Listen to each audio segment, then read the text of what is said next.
This evening we'll chant the Dhamma Chaka Sutta in Pali again. It's in Chanting Book Volume 2, the Golden Book, on page 2. And I'll start with the solo introduction.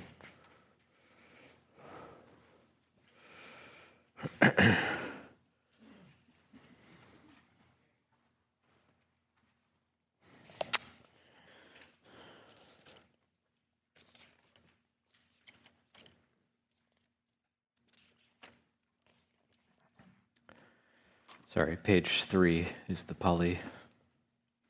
Anuttarang abhisambodhing sambodhitawa tathagato patamang yang adesesi dhammachakang anuttarang samadeva pavatendo loke apativatiyang yathakata upoanta patipati chamajima Chatusvarya sache suvisutang jnanadasanang desitang dhammarajena sammasambodhikitanang namena visutang sutang dhammachaka pavatanang veyakarana sangitan dhambanamase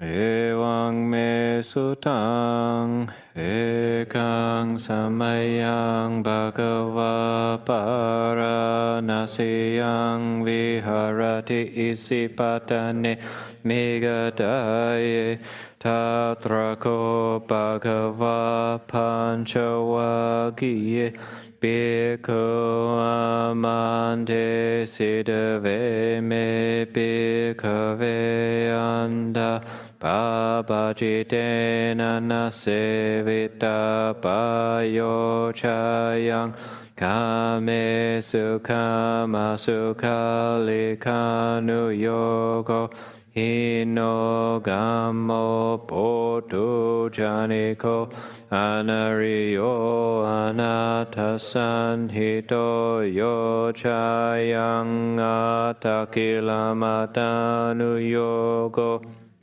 ko anariyo anatasanhito ete te bhikkhave upoante anupagama majjhima patipada tathāgatena abhisambuddhā cakukarani jnanakarani Upasamaya abhinyaya sambo thayani banaya sangvatati katama chasapi kave majjhima patipada tathāgatena abhisambuddhā cakukarani jnanakarani Upasamaya abhinyaya sambo thayani banaya sangvatati ayameva ariyo atangiko mago seyatidang samaditi samma Sanghapo sama vacha sama kamando sama ajivo sama mo sama sati sama samadhi ayangko sabhikkhave Majjhima patipada tathāgatena abhisambuddhā cakukarani jnanakarani upasamaya abhinyaya sambo thayani banaya sangva Tati idang ko panabhikkhave dukkhaṃ ariya saccaṃ Jati piduka jara piduka maranam pidukang soka paridevadu kadomana supayasa piduka apiyehi sampayogo duko piyehi vipayogo duko Yam pichang nalapatitam pidukang sankitena panchupadana kanda duka idango panabhikave kasamudayo hariyasa chang yayang tanha Pono bhavika nandira gasahagata tatratandra abhinandini seyatidang kamatanha bhavatanha vibhavatanha idang kopanabhikave dukkanirodho ariyasa chang Yotassa yevatan haya asesavira kanirodho chago patini sago mutiyanalayo idango panabhikave dukkanirodhagamini patipada Ariyasa changayameva ariyo atangiko mago seyatidang maditi samma sanghapo samma vacha samma kamanto samma ajivo samma vayamo samma sati samma samadhi Edang dukang ariyasa chandime bhikkhave pube ananusute sudhamme suchakung udapariñānang udaparipanya udaparivija udapariyaloko udaparitangko panidang dukang ariyasa chang parinyeyanti bhikkhave pube ananusute sudhamme suchakung udapariñānang udaparipanya udaparivija udapariyaloko udaparitangko panidang dukang ariyasa chang parinyatanti me bhikkhave Be ananu sute sudhamme suchakung udapariñānang udaparipanya udaparivija udapariyaloko udapariidang dukkha samudayo ariyasa chanti me bhikkhave pube ananu sute sudhamme suchakung udapariñānang udaparipanya udaparivija udapariyaloko udaparitangko panidang dukkha samudayo ariyasa chang pahata bandi me bhikkhave pube ananu sute sudhamme suchakung udapariñānang udaparipanya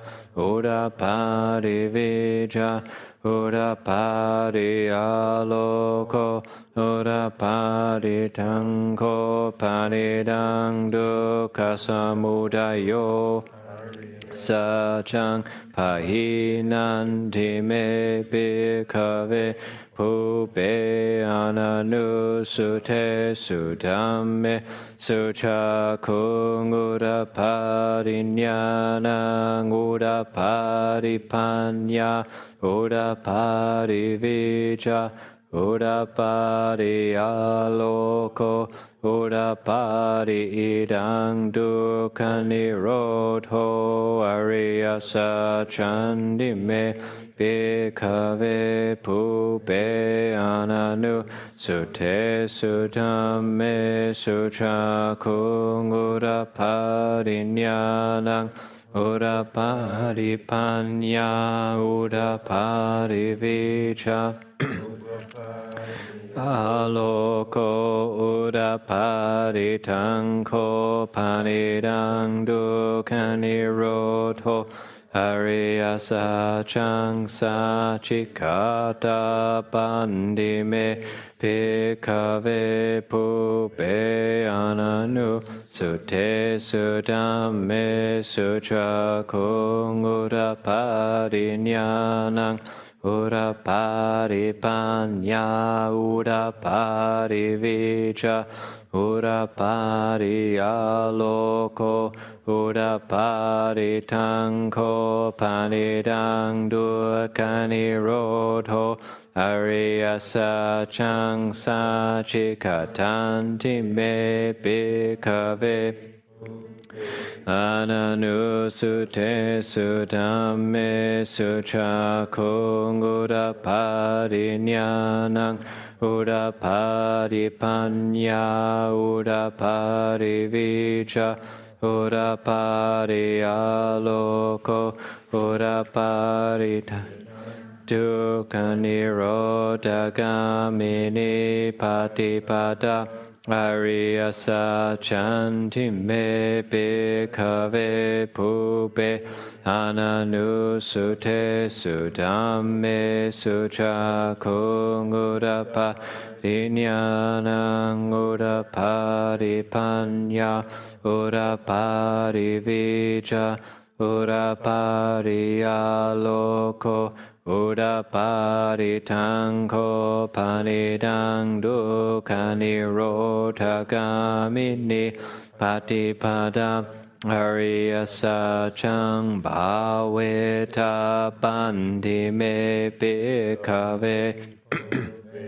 ananu sute sudhamme suchakung udaparinyanang udaparipanya udaparivija udapariyaloko udaparitangko panidang dukkanirodhagamini patipada ariyasa chang bhavitandime bhikkhave pube ananu sute sudhamme suchakung udaparinyanang udaparipanya udaparivija udapariyaloko udapari Yavaki vanchame bhikkhave imme suchatu suariyasa che suevan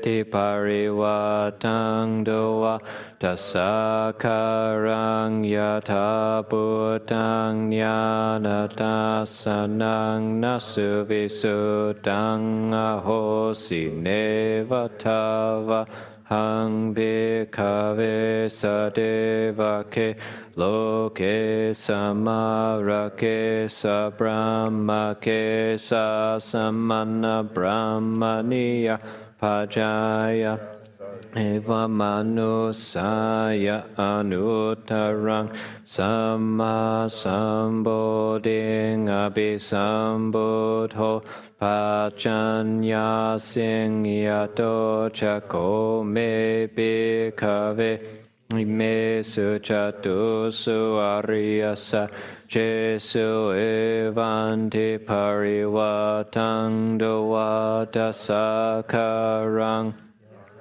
คุญาณดัสสนังสุวิสุรังอโหสิยถาหังภิกขเวสเดวะเคโลเคสมาระเคสัพพะมะเคสัสมานะบรามณียาปัจจยัสสะเดวมนุสายะอนุตตรังสัมมาสัมโพธิงอภิสัมพุทโธปัจจัญญาสิงญาณัญจปนเมตตาสนังอุรปาริยคูปะเมวิมุตติยายมันติมาจาตินาติดานิพุนาบาโวติอิดามโวชะภะคะวะอาตมนะปัญจวัคคียาภิ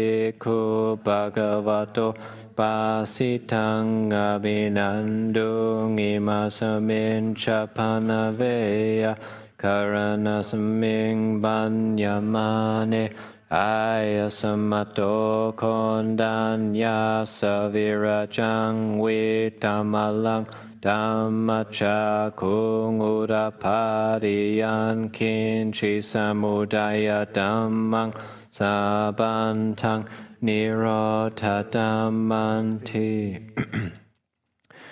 ภาวติเตชะภะคะวะตาธัมมัจจาเกบุมมาเดวาสะธัมมานุสาเวสุงเอตังภะคะวะตาปาราณสียังอิสิปะทะเนมิกะดายเยอนุตตรังธัมมัจจกังภวติตังอาปติวัติยังสัมมาเนนวะพระมาเนนวะเทเวนวะมาเรนวะพระมุนาวะเกนะจิวะโลกัสสมินทิบุมมานังเดวานังสารังสุตวะจตุมหาราจิกาเทวาสัตมนุสาเว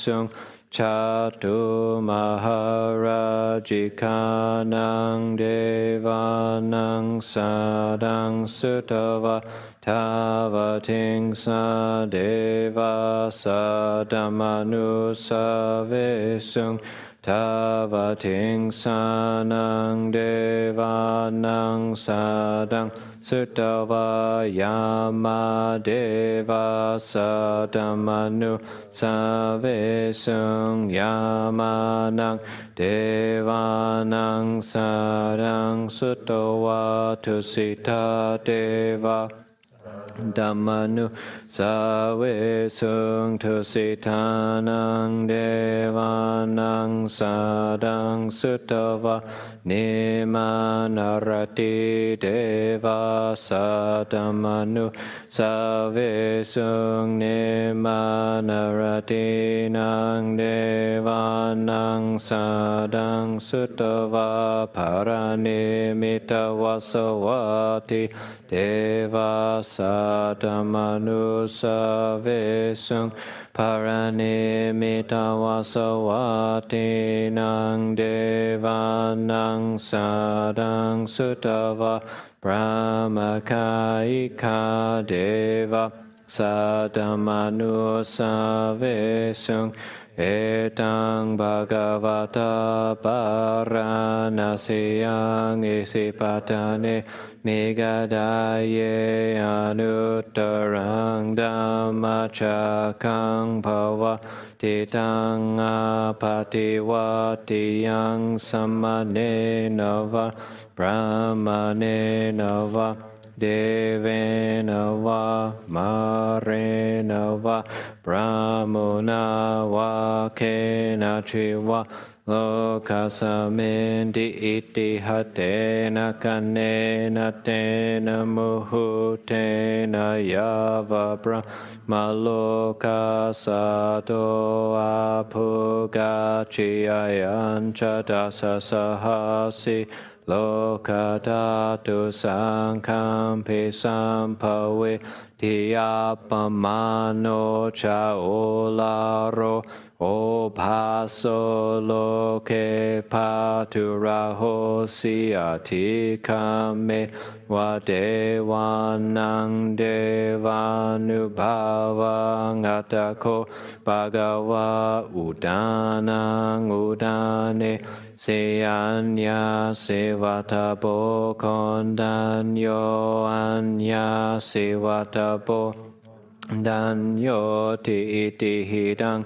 ayasamato kondanya sanya kondanyo towe wanamanga hositi Dhamma Chakapawatana Sutang Nititang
Hi. How is this sound? It's okay? Good. Thank you for the warm invitation to speak. Thank you, Ajahn, for inviting me. Thank all of the wonderful people on the platform who will be listening to me for as long as I go, including you. I was told there was, by Ralph, no limit, by Ajahn Amaro, a little bit of a limit. So sky is not the limit. I'll try to keep myself fairly brief. That's why I have this. Yeah.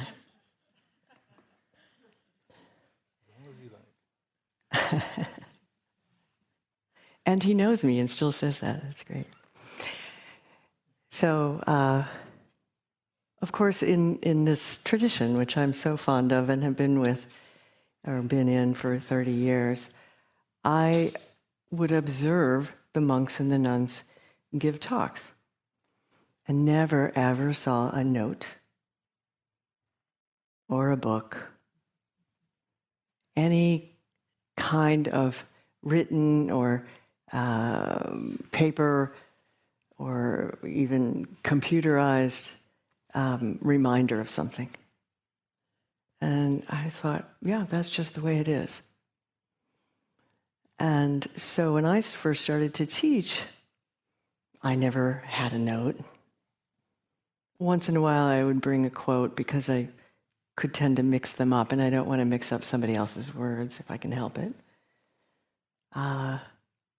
But there was no note taking. It was just from my direct experience. This is what I've experienced. This is how I've been taught. Speak from your own experience. Speak from your own direct experience. And then I started, eventually, Ajahn Amaro was my very first teacher at Insight Meditation Society. And then a few years later, I practiced with him as much as I could. Any retreat that I could find that he was offering, I would go to. And then I started going on a few other retreats at IMS first, because I was living in New York at the time. And I remember watching my friend Jack Kornfield give a talk. And if you've seen Jack give a talk, he's got books and papers, and then it flies over here, and then it goes over there, I thought, well, that's interesting. Maybe I should do something like that.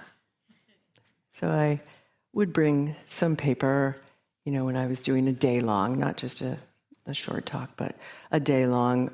And then I do definitely rely on an outline and some notes when I do series, and definitely in teacher trainings. So I knew what I was getting into somewhat, when I was invited to teach on this retreat.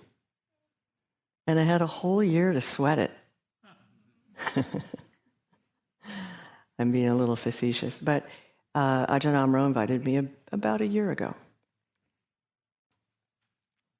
But of course, and I joked with him about this, of course I said to him at IMS, I went to retreat there recently, about a month ago, or a little bit more than a month ago, to practice on that retreat with him and Greg Scharf and Aya Chemico. And at the end of the retreat, I paid my respects, of course, and we were chatting, and I said, and he was about to go into his 3-continent trip, and I said, there wouldn't be a chance that you might tell me what you want me to talk about. At Spirit Rock, we laughed. So anyway, there's no preparation for me necessarily, except for what I've experienced, like I said. And I rely a lot on what I sense. When I was a kid, I would get easily anxious when I was asked to say something in front of a class, and especially if it had anything to do with numbers.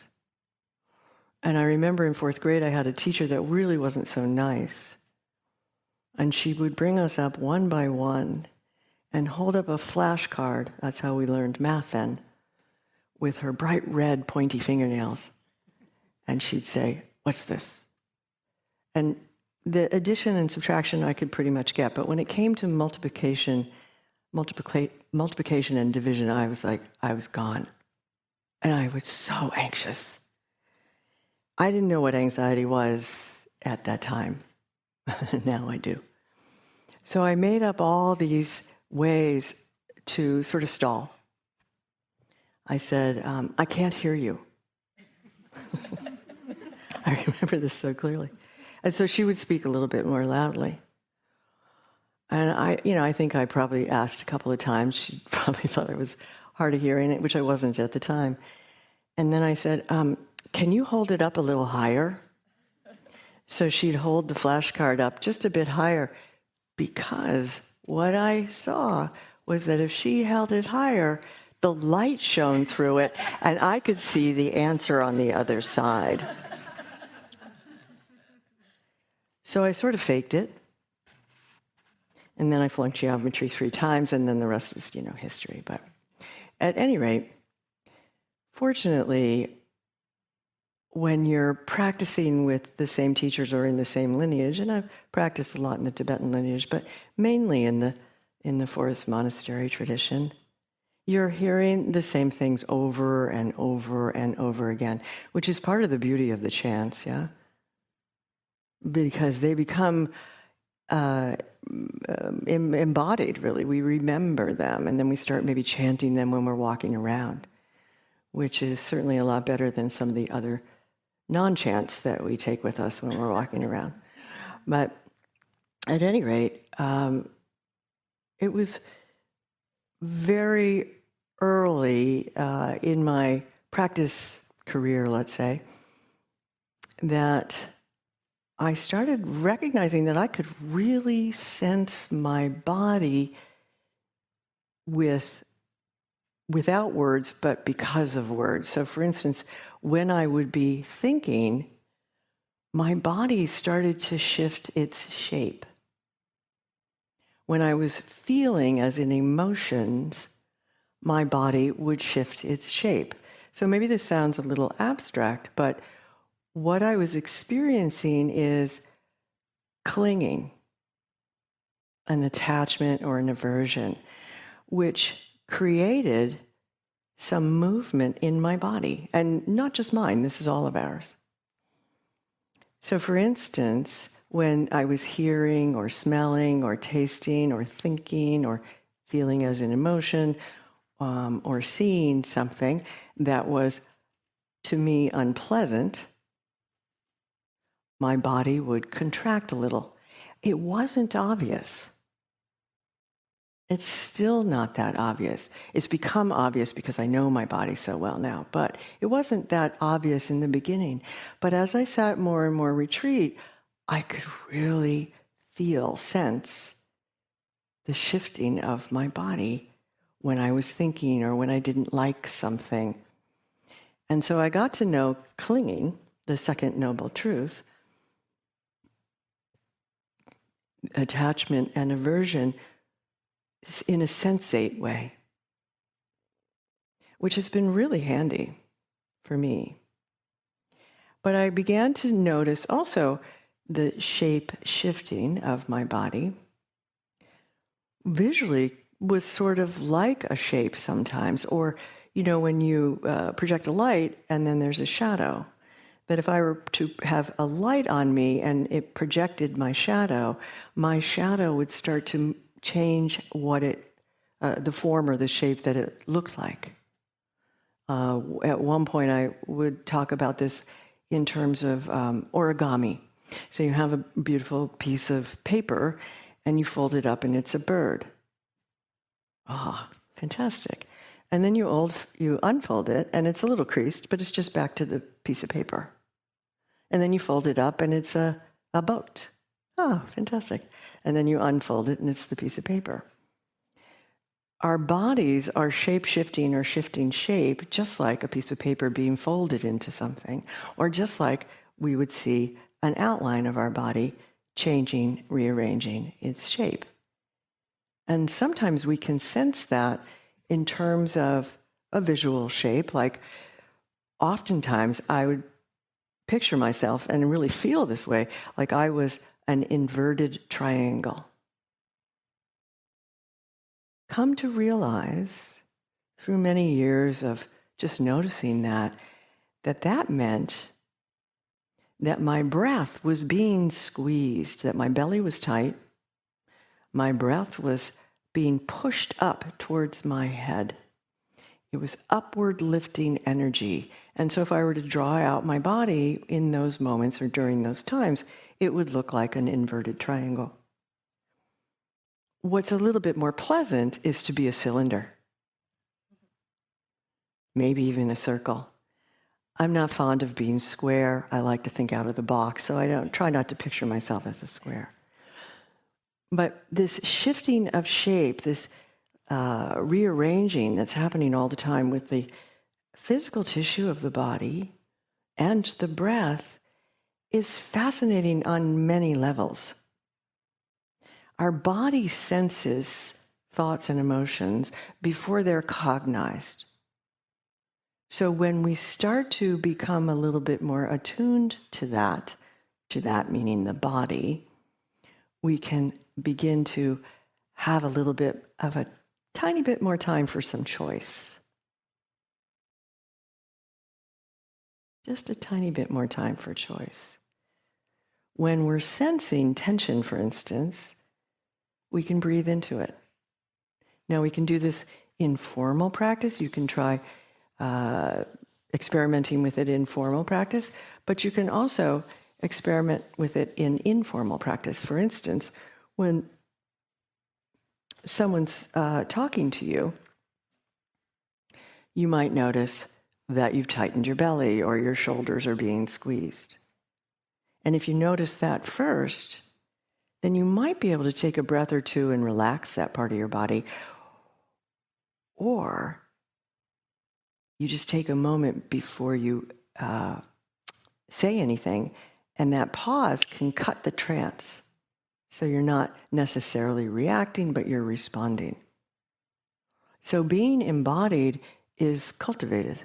It's learned. It's not what we start out as, we do as children, but then we develop a sense of self, a very strong sense of self.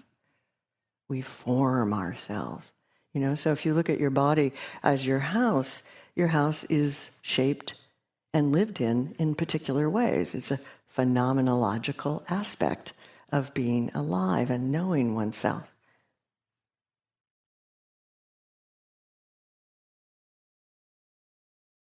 There's a wonderful teacher, Uchiyami Rochi, who wrote a book called The Conceptual Hand of Thought, I believe. I forgot those notes, actually. Anyway, he talks about if we could release the conceptual hand of the mind, the thinking mind, then we release the self. So if you picture a contracted fist, or even make one, that's what happens when we're thinking, especially if we're thinking about something over and over and over again. It's like a tight fist. It's that one of the few Pali words that I remember and adore is papancha. So when there's lots of papancha, a lot of thinking, over and over and over and over, it's just endless, you know what it feels like, right? There's lack of space. So if we can release the conceptual hand of thought, we can release that sense of self that's thinking, even just for a moment, and relax for a second or two. There was a wonderful artist, thank you. There was a wonderful artist named Francis Picabia, who was mainly, he was a surrealist for a while, and then he was in the Dada movement in France. That's not important if you don't know art. But what he said, I really have appreciated for many years. He said, our heads are round so our thoughts can change direction. Now, what if our head had holes in it so that we could literally air it out? You can picture that if you want. Because what we imagine, imagination can be a phenomenal, skillful means to lots of things. But what we imagine creates a physiological response. So if you imagine, and you can try this right now, that your head has little holes in it, and there's this breeze coming in from the Pacific Ocean. How does that feel?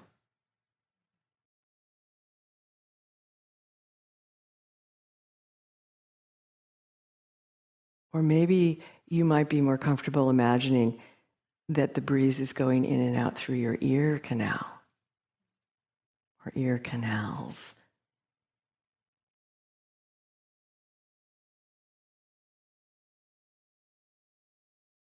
Or just brushing behind your eyes.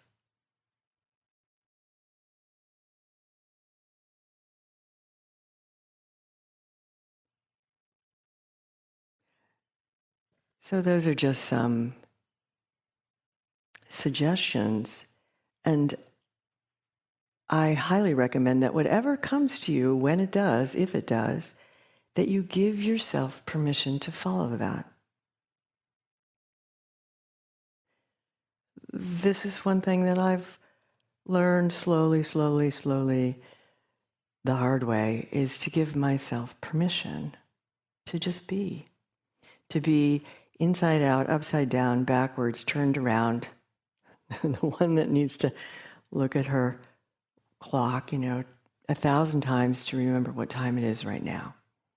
Okay.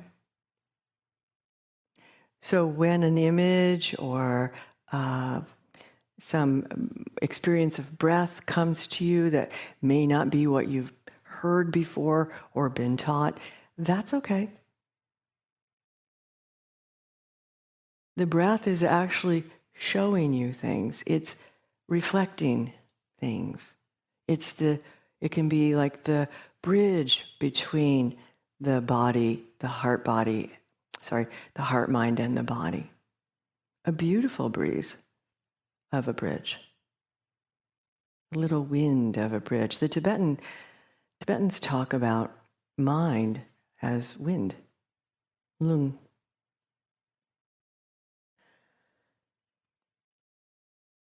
The Buddha spoke a lot about nama rupa, which, translates as mind and body. For some reason, in the West, the body hasn't really been appreciated very much. We beautify it, we regret it when it gets a little old, or, we start looking differently. We push the heck out of it. We got to run more. We got to do our steps. How many steps did I do? And exercise is good, but we can get a little bit carried away. And we don't necessarily pay too much attention to this material form of consciousness until we injure it, we get older and it gets sick, or a combination of the two. Right? As long as the body is doing okay, we can get away without really paying attention to it. And that's too bad. And we've become such a mind-only culture that to talk about the body is just talking about the body. Very rarely are we taught, or is it explained, how to be embodied, how to sense the body. And so I just want to emphasize that it's learned and it's cultivated. And we can. It's our body. We can discover it. And the body can be this amazing refuge. Not just because it's not thinking, although it's not thinking. it's speaking, the body is always speaking in a language that we call sensations. And we can interpret and know sensations after a while because we'll start to see their patterns. We'll feel their patterns. We'll get to know our own patterns of sensations, and of which is also breath. And that's a really powerful tool. And it's great to get to know ourselves that way. It also brings us, obviously, into the present moment. So it can be a way to drop down out of the thinking mind and just sense. So we can sense clinging,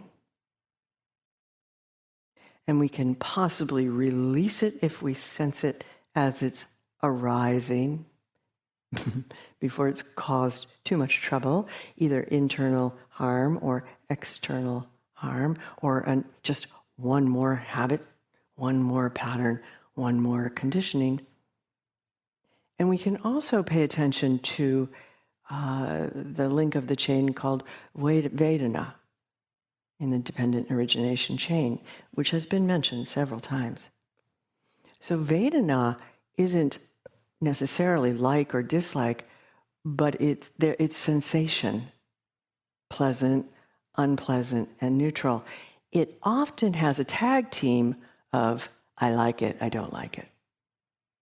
And that tag team is just right there, instantly. So for instance, we'll hear the sound of a bird. And we're not necessarily noticing pleasant, unpleasant, neutral. Just either I really love the sound of that bird, or I really can't stand the sound of that bird. I heard the sound of the bird, a bird that's right outside my window, or it seems like it, several nights in a row at 3 a.m. I thought, why are you waking up so early? And I had one thought like, oh, I have this new Merlin app. I'm going to look it up. That would have been, not a good move. But that's what went through my mind. So we're curious. We want to know more. And then that can also get us into trouble. So what we're not recognizing are the sensations of pleasant, unpleasant, or neutral in the body. But we are, and then we cross this bridge that I like to say is the potential bridge to troubled waters, because it takes us right into perception and then formation. Me, and mine, and I. And formation to me feels like, and this might seem fairly abstract, but I'll give it a try. When I'm practicing and my mind has gotten fairly quiet, my heart has relaxed a little, my body's fairly soft, I can sense a thought arising as if there was an internal magnet and it's starting to attract the shavings. And if I'm not really paying attention, lump, the shavings are there. That magnet is very, very strong. And the shavings create some sort of form or shape. I mentioned that to a friend of mine recently, and she pretty much crossed her eyes. So I don't know if that is helpful or not. But it's just that we can tune into sensing things as they're arising, as they're shifting and changing, and as they've left or passed away. And this is an important thing to remember, because the nirodha aspect, the cessation aspect of experience is, and this has been also mentioned at least once by Ajahn Amaro, this retreat, I think. But noticing or knowing cessation is like really knowing space. Softness, space, maybe a moment or two where the heart's just releasing or released. And we don't want to add an attachment to that. Oh, I hope that stays forever. Or some sort of clinging aspect like, when's that going to happen again? But we do want to recognize it in the body, how it actually feels. If we recognize space, softness, release, the liberation, even if it's just for a moment of the heart, a breeze that can flow through us, not get stuck and caught and turn into a hurricane, for instance. When we know that those sensations and the freedom that they allow us to experience it, even just for brief moments, as I said, then we start to be able to notice when they are encroached, when they start to leave. So in other words, when we're feeling very spacious, and we really recognize that, you know that, you're sensing it, you are it, or it is like this, no you in it at all. The more times that we have that experience, the more we are aware of when it starts to go away. And that's really important. So we want to be able to notice the absence of something, like I think it was Ralph mentioned, the negative space in the room. We want to be able to really relish a pause when it happens, relish that release, soft heart when it happens. Relish when the breeze goes through the mind and it's carrying out all the papancha or the discursiveness or the I, me, mine that's going on at the time. The endless route of memory that we're constantly rewriting the script of. Notice those moments of release, of absence, as much as you can.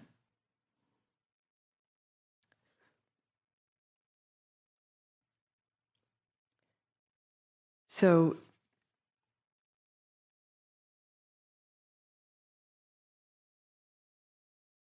in the truths, the four ennobling truths, the first truth, if we look at it like an Ayurvedic medical model, which has been pointed out by Ajahn Amaro at some point, either this retreat or the one before, and in his book, which I highly recommend that you read, Apostrophe Catastrophe. The first ennobling truth is that there's an illness, that there's discomfort, that there's,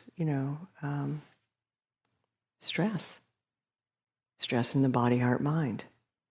And the second truth is, well, there's a cause for this, or causes. I would like to think of it as causes, because there's never one cause. We're always trying to find that one gosh darn cause, because then we can avoid it next time or we can get rid of it. But it's usually many causes. And then the third ennobling truth is, guess what? There can be a cure. This can go away. You can feel better. And then the fourth ennobling truth is, here's the medicine to take. A lot of times we skip the medicine. It's the Eightfold Path.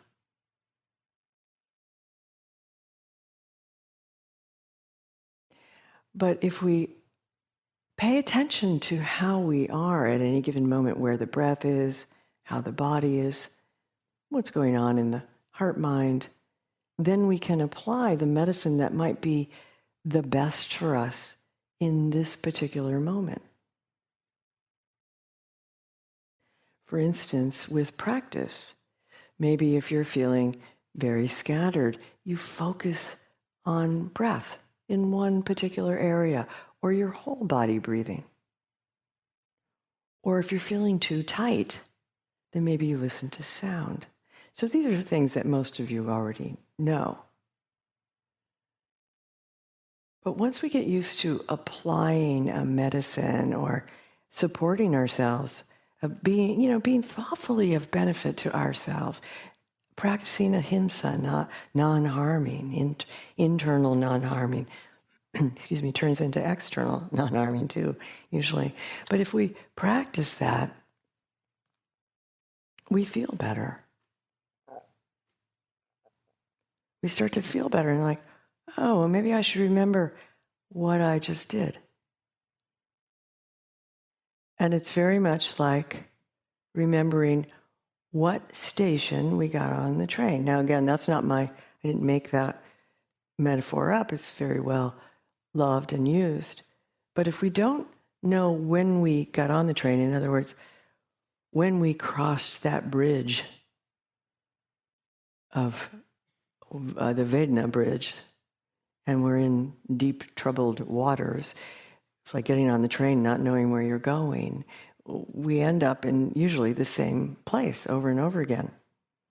But if we can pay attention to where we get on, how things start, in whatever way we can, whether it's noticing the first sound that kicks off feeling tone, or a sound that kicks off a memory, or a smell that does the same. It doesn't really matter what it is, what the content is.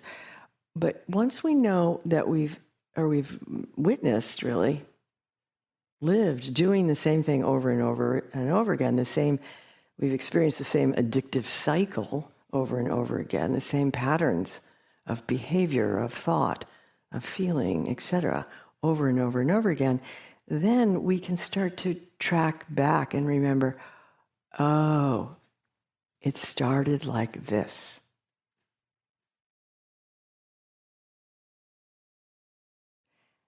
And that more refined awareness is available to us at any time. And this is where mindfulness comes in. We need to pay attention.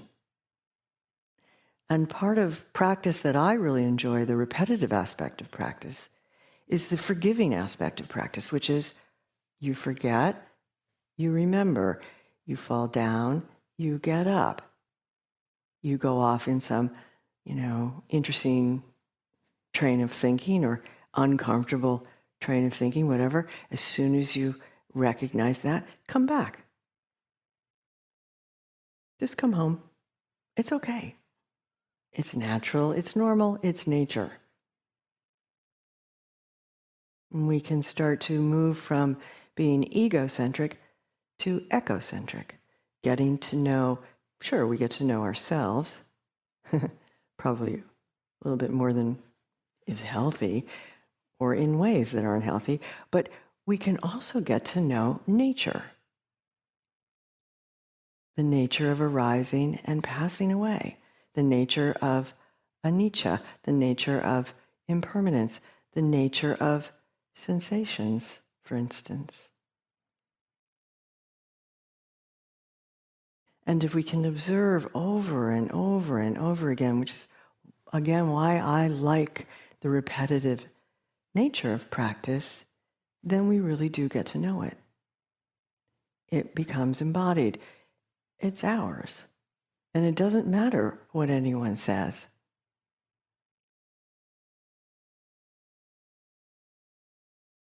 But it is handy to hang out with the wise.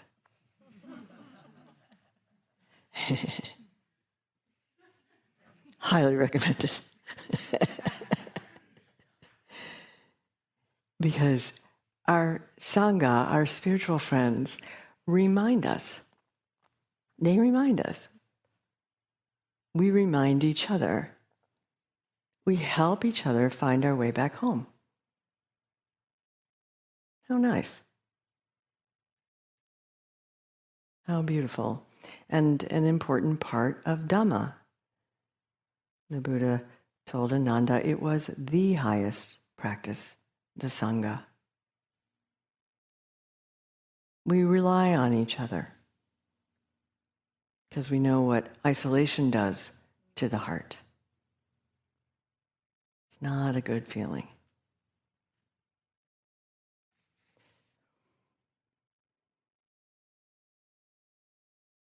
Actually, I did bring one quote that I'm going to read. There's it's a really, really great book called Under the Bodhi Tree by Ajahn Buddhadasa. And it's a little bit dense, let's say. It's not a quick read. But there's a part in the book where he talks about body and feelings that I want to read to you. And he says, the feelings of the body and its senses concoct the inner experiences that we call mind. The feelings of the body, so the sensations, and its senses, 6 sense bases, concoct the inner experiences that we call mind.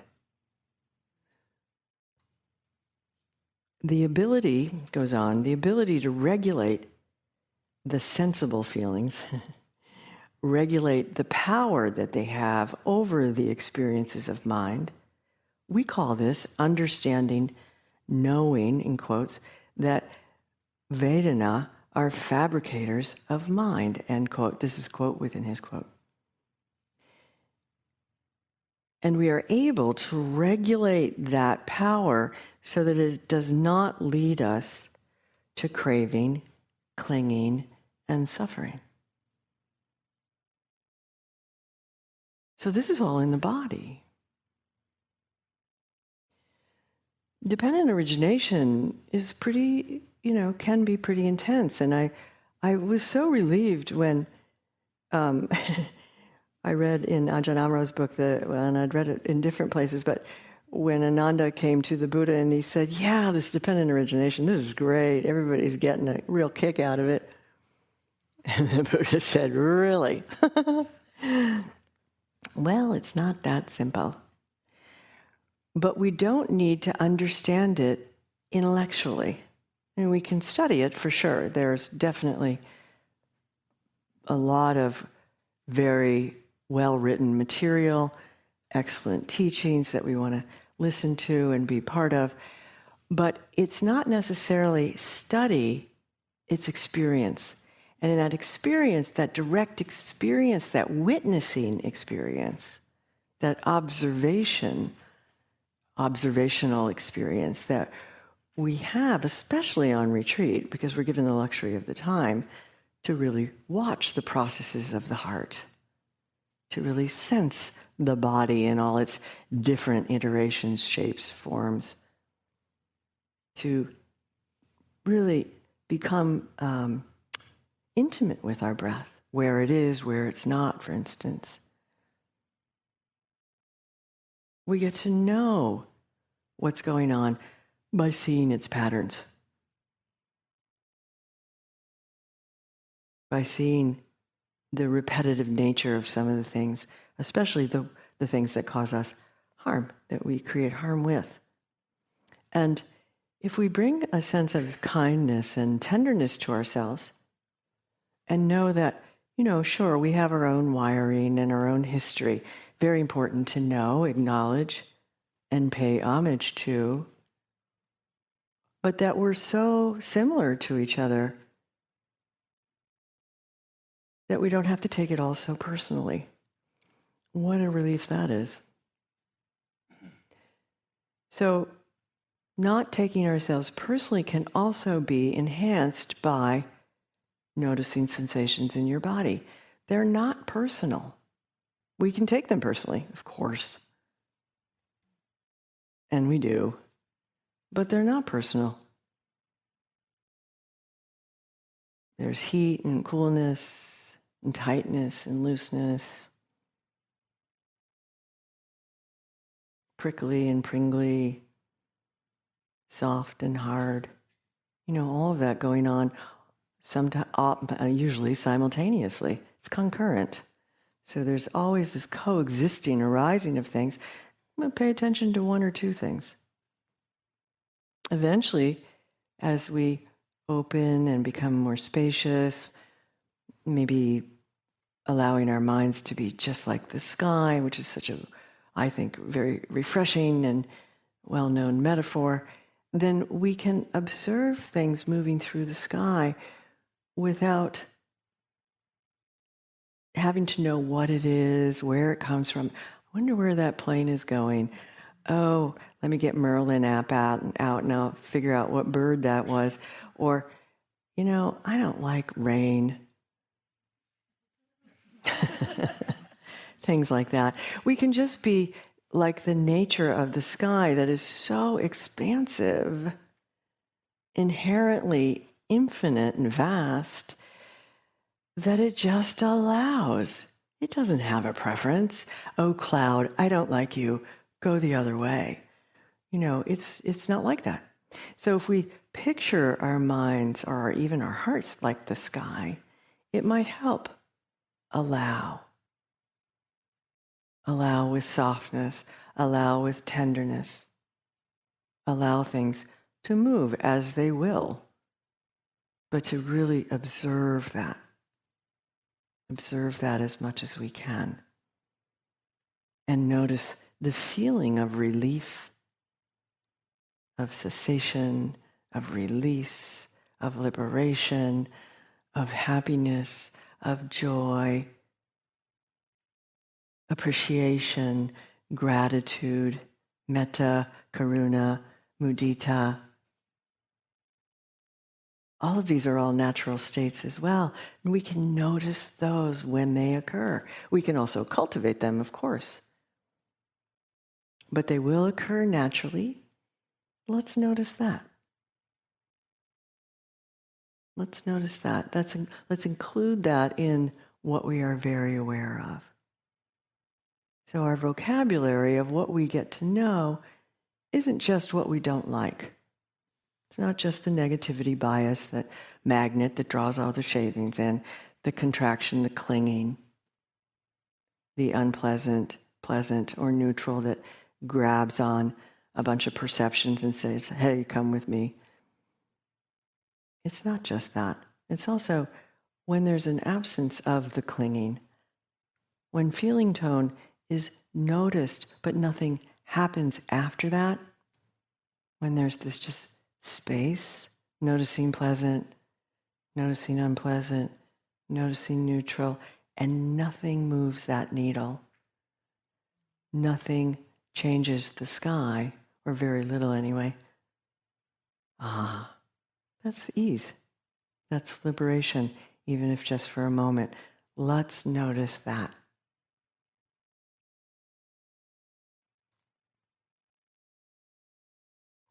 Two hours and 45 seconds. No, I'm just kidding. 45 minutes. I know. Wanted to see if I got an eyebrow raise, and I did. Thank you.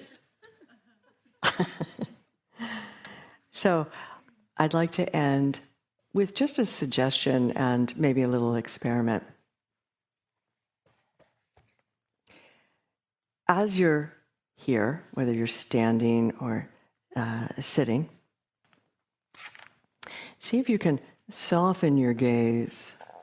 Let your eyes, so you can close your eyes if you want, but it could be a little bit more of an interesting practice for you that you can use informally if you just cast your gaze down. Soften the eyes, allow them to be drawn towards the back of their sockets. And you can even imagine that you're turning your gaze towards the back of your skull. And then soften your jaw and the root of your tongue. And imagine that your ear canals are opening. Interestingly enough, these are all vagal nerve points.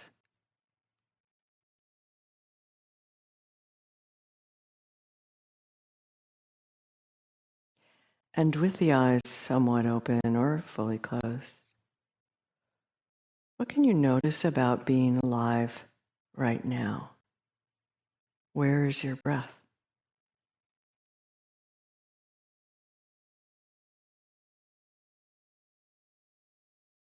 It might be really, really quiet. When the heart is soft and relaxed. When the mind is a little bit more quiet. When the body is a little bit more open.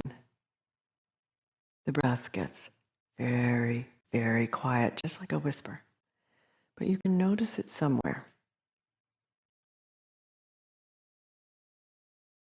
And as you walk around, even eventually you can pat your belly and rub your head or the other way around.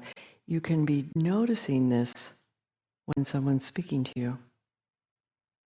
You can notice where your breath is. You can notice your body. You start to sense the patterns,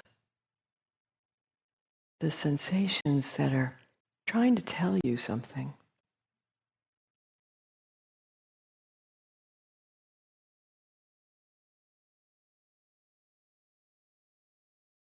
So allow your body and your breath to be your guide as much as possible. It brings you to the present moment. It is in the present moment.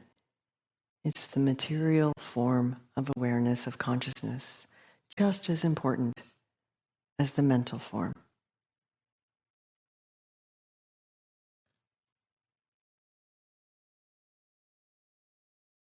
So now if you'd like, you can lift or open your eyes, and I would love for us to chant the Metta Sutta in English. Thank you.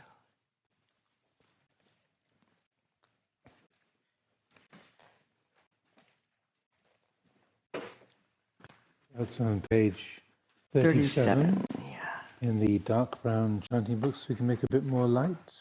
Thank you. Fiat looks. Do you want me to turn this off? Do you want me to turn this off? They can both be on. Yeah. Also, I'd like to dedicate this for the husband of a very dedicated student of Amaravati, Christine Wagner Poyatskis. Her husband Nikos passed away 3 days ago, and so she let me know, and I said we would dedicate blessings for Nikos, and so we can dedicate the Metta Sutta for him this evening. Nikos Poyatsis. This is what should be done by one who is skilled in goodness and who knows the path of peace. Let them be able and upright, straightforward and gentle in speech, humble and not conceited, contented and easily satisfied, unburdened with duties, and frugal in their ways, peaceful and calm, and wise and skillful, not proud and demanding in nature. Let them not do the slightest thing that the wise would later reprove, wishing in gladness and in safety. May all beings be at ease, whatever living beings there may be, whether they are weak or strong, omitting none, the great or the mighty, medium, short or small, the seen and the unseen, those living near and far away, those born and to be born, may all beings be at ease. Let none deceive another, or despise any being in any state. Let none through anger or ill will wish harm upon another. even as a mother protects with her life her child, her only child, so with a boundless heart should one cherish all living beings, radiating kindness over the entire world, spreading upwards to the skies and downwards to the depths, outwards and unbounded, free from hatred and ill will, whether standing or walking, seated or lying down, free from drowsiness. One should sustain this recollection. This is said to be the sublime abiding, by not holding to fixed views, the pure-hearted one, having clarity of vision, being freed from all sense desires, is not born again into this world. And as usual, we'll finish with the Paticca Samuppada chanting, page 68 in the golden coloured books.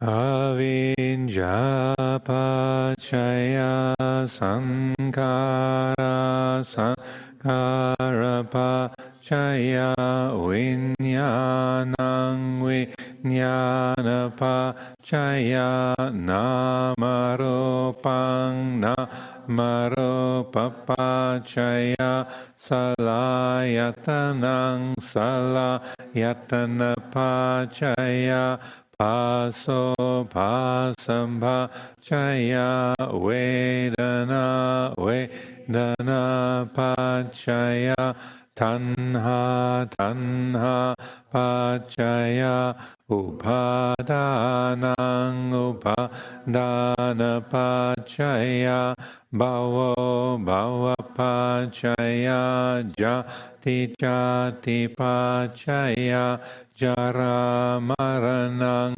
soka parideva dukkha domanat subhaya sa sambhavanti eva me tatsake valatsa dukkha kandatsa samudayo hoti avijayataveva ase saviraga niroda sankara nirodo sankara niroda vinyana nirodo vinyana niroda namarupa nirodo namarupa niroda salayatana nirodo salayatana nirodha pasanirodho pasanirodha vedana nirodho vedana nirodha tanha nirodho tanha nirodha upadana nirodho upadana nirodha Bhavanirodho Bhavanirodha Jatinirodho Jatinirodha Jara maranang sokaparideva dukkhandomanat subhayasa nirujanti eva me tatsake valatsa dukkha kandatsa nirodhoti.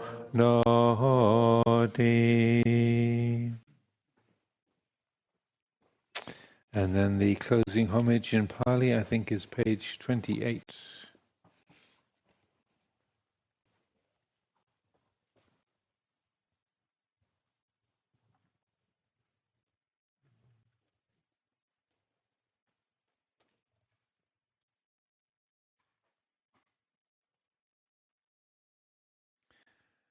Arahang Sama Sambuddho Bhagava Buddhang Bhagavantang Abhivademi Swakato Bhagavata Dhammo Dhammang Namasami Supatipanno Bhagavato Sāvaka Sangho Sanghang Namami.